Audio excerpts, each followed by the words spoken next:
গপ্প জংশন চ্যানেলে তোমাদের সকলকে স্বাগত জানাই। সাহিত্যিক বিভূতিভূষণ বন্দ্যোপাধ্যায়ের নাম শোনেনি বা তার লেখা পড়েনি এরকম মানুষ বোধহয় খুব কমই আছে।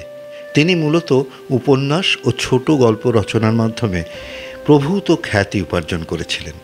তার বিখ্যাত উপন্যাসগুলির মধ্যে পথের পাঁচালী, অপরাজিত, আরণ্যক, চাঁদের পাহাড়, আদর্শ হিন্দু হোটেল, ইছামতি ও অশনি সংকেত বিশেষভাবে উল্লেখযোগ্য। উপন্যাসের পাশাপাশি বিভূতিভূষণ প্রায় 20টি গল্পগ্রন্থ, কয়েকটি কিশোর পাঠ্য উপন্যাস ও ভ্রমণ কাহিনী এবং দিনলিপিও রচনা করেন। তারই মধ্যে থেকে বাছাইকৃত আজকের আমাদের উপস্থাপনা বিভূতিভূষণ বন্দ্যোপাধ্যায়ের বামা।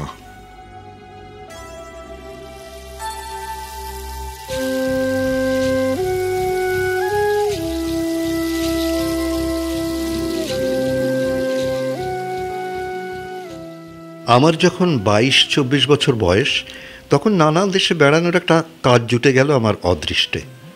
তখন আমি দৈব ওষুধের মাদুলি বিক্রি করে বেড়াতুম। চুচড়োর শচীশ কবিরাজের তরফ থেকে মাইনে আর রাহা খরচ পেতুম। অল্প বয়সে প্রথম চাকরি খুব উৎসাহের সঙ্গে করতুম। আমাকে কাপড় চোপড় পরতে হতো সাধু ও সাত্ত্বিক বামুনের মতো। ওটা ছিল ব্যবসায়ের অঙ্গ।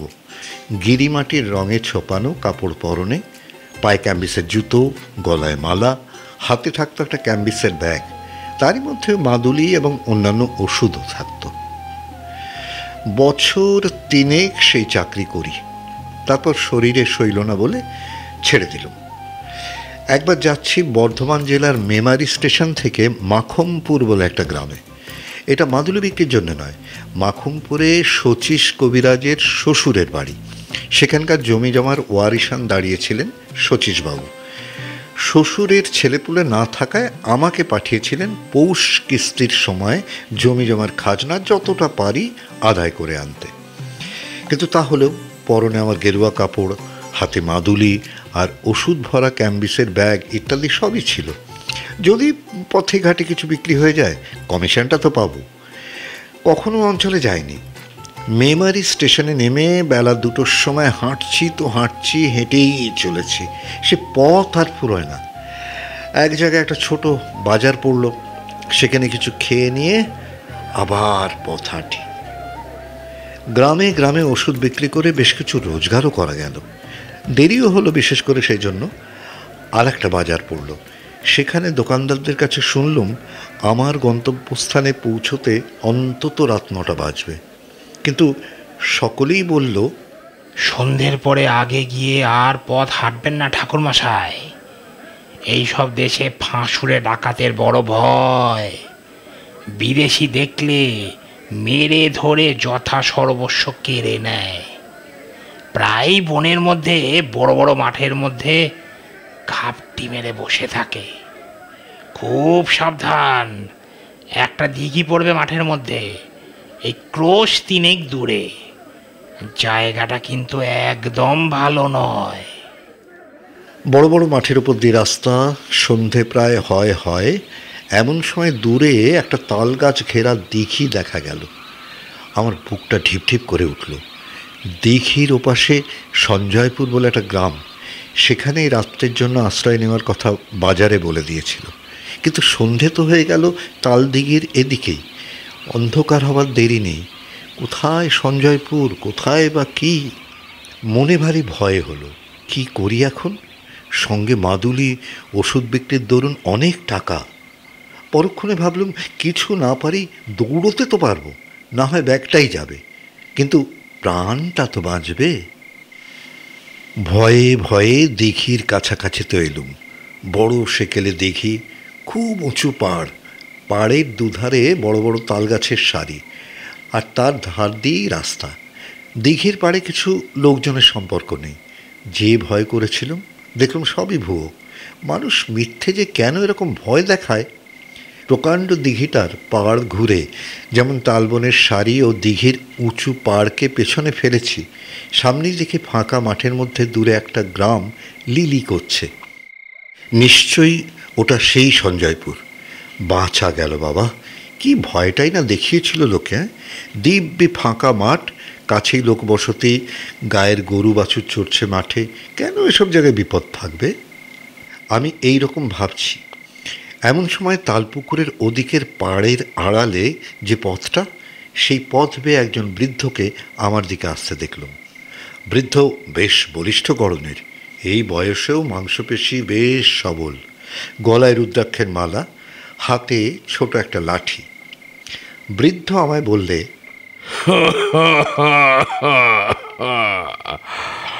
ঠাকুরমশাই কোথায় যাবেন? যাব মাখমপুর। মাখমপুর? সে যে এখনো 3 ক্রোশ পথ। তা কাদের বাড়ি যাবেন? শচীশ কবিরাজের বাড়ি। ঠাকুরমশাই কি কবিরাজ মশাইয়ের গোমস্তা নাকি? গোমস্তা নই, তবে যাচ্ছে ওই জমি জমার কাজে বটে। এই অঞ্চলে আর কাউকে চেনেন? আচ্ছা, মশাইয়ের নিজের বাড়ি কোথায় বলুন তো? আমি এদিকে তো কখনো আসিনি, কাউকে চিনিও নে। মাখমপুরেও নতুন যাচ্ছি।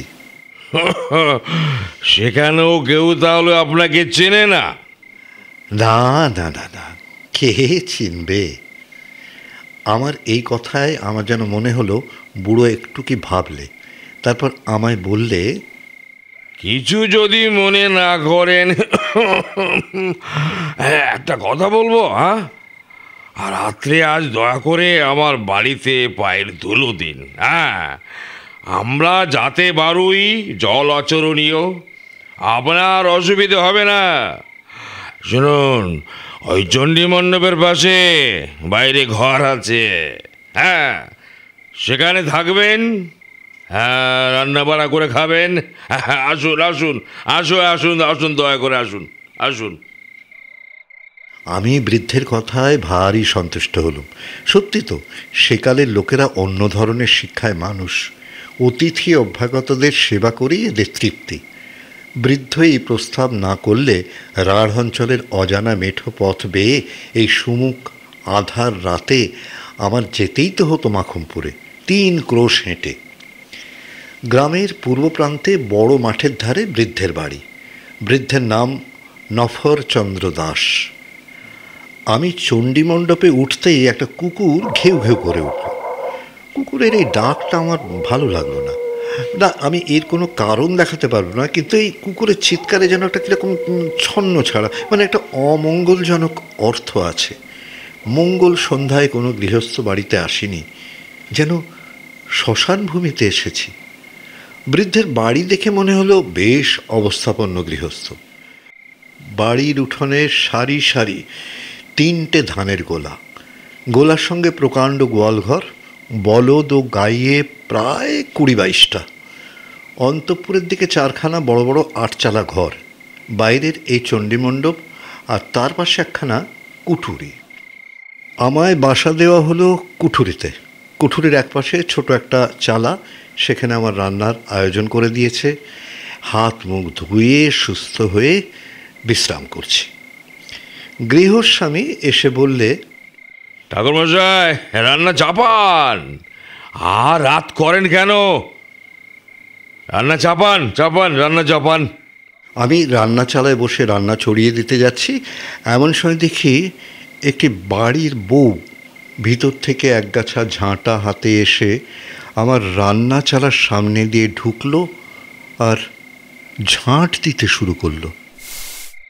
কুঠুরির দরজা খোলা, আমি যেখানে বসে সেখান থেকে কুঠুরির ভিতরটা দেখা যায়। আমি 2-1বার বিস্ময়ের সঙ্গে লক্ষ্য করলুম বউটি ঝাঁট দিতে দিতে আমার দিকে চেয়ে চেয়ে দেখছে। 2-3বার বেশ ভালো করে লক্ষ্য করে মনে হলো বউটি ইচ্ছে করেই আমার দিকে ওভাবে তাকিয়ে আছে। আমি দস্তুর মতো অবাক হয়ে গেলুম, ব্যাপার কি? সম্পূর্ণ অপরিচিতা মেয়ে, পল্লীর গৃহস্থ বধূ, এমন ব্যবহার তো ভালো নয়। কি হাঙ্গামায় আবার পড়ে যাবো রে বাবা। কর্তাকে কাছে বসিয়ে রাঁধতে রাঁধতে গল্প করবো নাকি? এমন সময় বউটি ঝাঁট শেষ করে চলে গেল, কিন্তু বোধহয় 5 মিনিট, তারপরে আবার ফিরে এলো। দেখে মনে হলো সে যেন খুব ব্যস্ত, উদ্বিগ্ন এবং উত্তেজিত। এবারও কুঠরির মধ্যে ঢুকে এটা ওটা সরাতে লাগলো এবং আমার দিকে চাইতে লাগলো। তারপর হঠাৎ রান্না চালার দরজায় এসে চকিত দৃষ্টিতে চারিদিকে চেয়ে কেউ নেই দেখে আমার দিকে আরও সরে এলো এবং নিচু স্বরে বলল, ঠাকুর মশাই, আপনি এক্ষুনি এখান থেকে পালান, আপনার ভয়ানক বিপদ। আপনি জানেন না এরা সবাই ফাঁসুরের ডাকাত, আজ রাতেই আপনাকে মেরে ফেলবে। পালান ঠাকুর মশাই, তাড়াতাড়ি পালান। শুনে তো আমি আর নেই, হাতের খুন্তি হাতে রইল, সমস্ত শরীর দিয়ে যেন বিদ্যুৎ খেলে গেল, আর সারা হাত পা অবশ আর ঝিমঝিম করতে লাগলো। বলে কি, দিব্যি গেরস্থ বাড়ি, গোলা পালা ঘর দোর, ডাকাত কীরকম? কিন্তু পালাবই বা কেমন করে? এখন বেশ রাত হয়েছে, সামনের চণ্ডীমণ্ডপে বৃদ্ধ বসে লোকজনের সঙ্গে কথা কয়েছে। ওখান দিয়ে যেতে গেলে তো সন্দেহ করবে। কাঠের মতো আড়ষ্ট হয়ে গিয়েছে একেবারে, হাতে পায়ে কোনো জোর নেই, কিছু ভাববার শক্তিও লোপ পেয়েছে।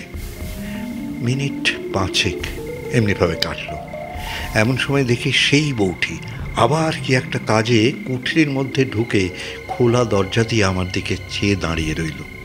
মেয়েটি কথা বলার পূর্বেই আমি বললুম, তুমি তুমি যেই হও, তুমি পরম দয়াময়ী, আমাকে বলে দাও, আমি কোন পথে কিভাবে পালাতে পারবো আমাকে বলে দাও। সেই জন্যই তো এলুম, আমি সব দেখে এলুম। তবে উপায়? একটাই মাত্র উপায় আছে, আর সেটা আমি ভেবেই এসেছি। আমি আর এ বাড়িতে ব্রহ্ম হত্যা হতে দেব না। অনেক সহ্য করেছি, আর করব না। দাঁড়ান ঠাকুরমশাই, আর একটা বার বাড়ির মধ্যে গিয়ে দেখে আসি, নইলে ওনারা সন্দেহ করতে পারেন। মিনিট 5 পরে বউটি আবার এলো, চকিত দৃষ্টিতে চারিদিকে চেয়ে বলল, শুনুন ঠাকুরমশাই, আমার কথাটা মন দিয়ে শুনুন। যদি মনে রাখতে পারেন তবেই জানবেন প্রাণে বাঁচবেন, নতুবা কোনো আশা নেই। আমার নাম বামা, আমি এ বাড়ির মেজ বউ। আমার বাপের বাড়ি কুসুমপুর গ্রামের বর্ধমান জেলার রায়না থানাতে। আমার বাপের নাম হরিদাস মজুমদার, জ্যাঠামশায়ের নাম পাঁচকড়ি মজুমদার। আমরা 2 বোন। আমার দিদির নাম খান্তমণি, বিয়ে হয়েছে বর্ধমান জেলার সামন্তপুরের তেওটাতে। শ্বশুরের নাম দুর্লভ দাস। আমরা সবাই জাতে বারুই। আমার বাবা, জ্যাঠামশাই এনারা সবাই বেঁচে আছেন, কিন্তু আমার মা নেই। মনে থাকবে তো? আমার তখন বুদ্ধিশুদ্ধি লোপ পেতে বসেছে, যা বলে মেয়েটি তাই করে যায়। এতে কি হবে? বউটি কিন্তু একবার বাড়ির মধ্যে যায়, আবার 2 মিনিটের জন্য ফিরে এসে আমায় তালিম দিয়ে যায়। কি সব কিছু ঠিকঠাক মনে আছে তো? বলুন তো ঠাকুরমশাই, আমার জ্যাঠামশাইয়ের নামটা কি? হরিদাস মজুমদার। আরে না না, পাঁচকড়ি মজুমদার। বাবার নাম হরিদাস মজুমদার। আমার দিদির নাম কি? শ্বশুরবাড়ি কোন গাঁয়ে? খান্তমণি। শ্বশুর বাড়ি হলো শ্বশুর বাড়ি। আপনি দেখছি সব মাটি করে দেবেন। সামন্তপুর তেওটা বলুন। সামন্তপুর তেওটা। শ্বশুরের নাম রামযদু দাস, দুর্লভ রাম দাস। অবশেষে মিনিট 10-12 মধ্যে আমার কাছে সমস্ত পরিষ্কার হয়ে এলো। বউটি বললে, আপনি এবার রান্না খাওয়া করে নিন ঠাকুরমশাই, কোনো ভয় করবেন না। আমার বাপের বাড়ির নামধাম যখন জানা হয়ে গেছে, তখন ধরে নিন আপনাকে বাঁচাতে পেরেছি এক প্রকারে। এখন শুনুন, খাওয়া দাওয়ার পরেই শ্বশুরমশাইয়ের কাছে গিয়ে আমার বাপের বাড়ির পরিচয়টা দেবেন। জানতে চাইবেন যে আমার বিয়ে হয়েছে কোথায়, আর বলবেন আপনি হচ্ছেন আমাদের গুরু বংশ। মনে থাকবে তো? গলা যেন একদম না কাঁপে আপনার, কোনো রকম যেন সন্দেহ না হয় ওনার। আমি এখন চললুম, আবার আসবো। আপনি শ্বশুরমশাইকে যখন বলবেন তার ঠিক পরে আসবো, কিন্তু দেরি করবেন না। বিপদ যে কখন আসে সেটা তো আর আগে থেকে বলা যায় না। আমি তাহলে চলি।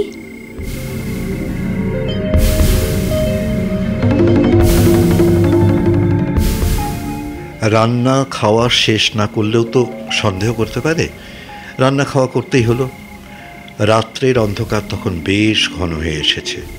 রাত আন্দাজ 10টার কম নয়। আহার আদির পর নিজের কুঠুরিতে বসেছি, আর আমার মনে হচ্ছে এ বাড়ির সবাই যেন খাঁড়ায় রামদাতে শান দিয়েই চলেছে আমার গলাটি কাটবার জন্য। এই সময় গৃহস্বামী স্বয়ং আমার জন্য পান নিয়ে এলো। বললে, কি ঠাকুরমশাই, আহার আদি হলো? এখন দিব্যি করে শুয়ে পড়ুন, বুঝলেন? মশাইটা টানিয়ে দিয়ে যাচ্ছি, রাত হয়েছে, আর বেশি দেরি করবেন না। হ্যাঁ হ্যাঁ, একটা কথা বলি।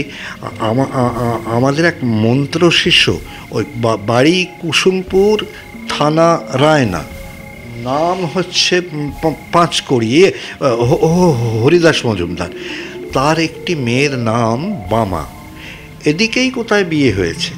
তারাও যাতে তোমাদেরই বারুই কি না, তাই হয়তো চিনলেও চিনতে পারো। মেয়েটির জ্যাঠা দুর্লভরাম পাঁচকড়ি আমাকে বলে দিয়েছিল মেয়েটির শ্বশুরবাড়ি খোঁজ করে একবার সেখানে যেতে। তা যখন এলুমি এ দেশে। আমার কথা শুনে বৃদ্ধ যেন কেমন হয়ে গেল, আমার দিকে অবাক হয়ে চেয়ে বললে, কুসুমপুরের হরিদাস মজুমদার? কি বলেন? বামা?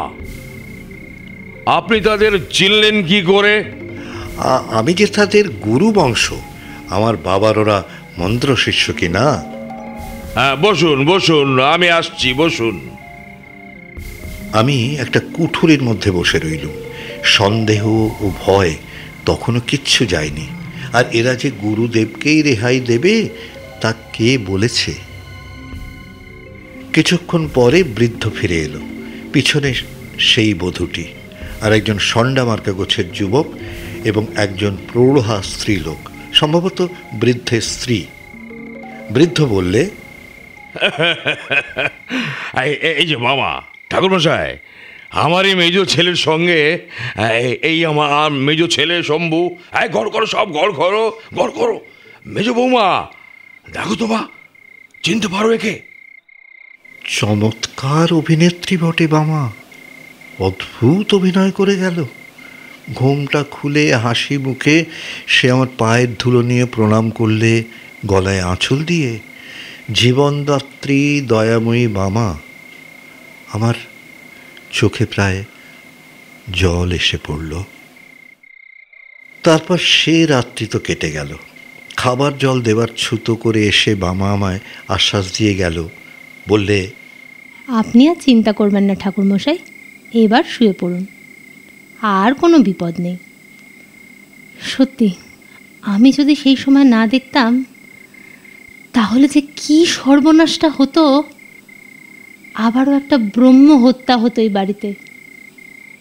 এই কুঠি, এই মাটির নিচে কত যে লাশ পোতা।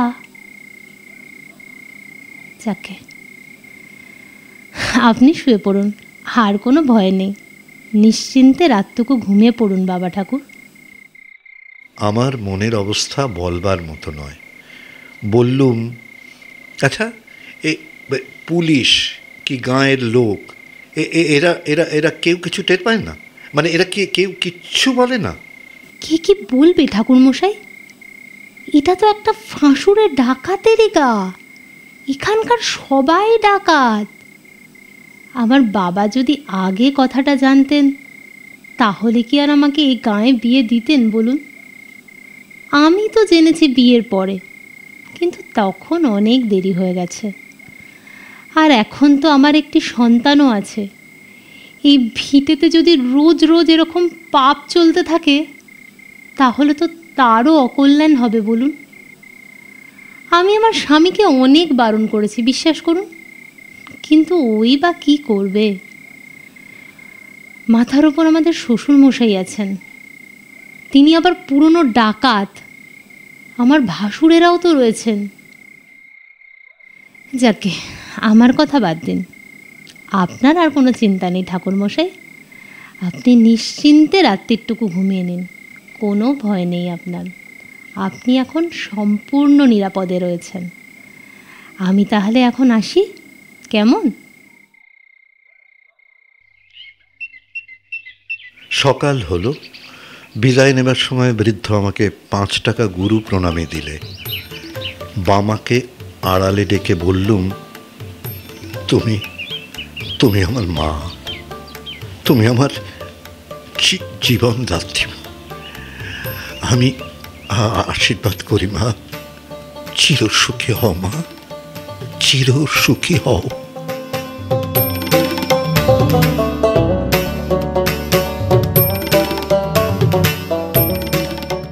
উপস্থিত বুদ্ধি ও সাহসিকতা একটি মানুষের জীবনে কতখানি গুরুত্বপূর্ণ ভূমিকা পালন করে সেটা আমরা এই গল্পের মধ্যে দিয়ে শুনলাম।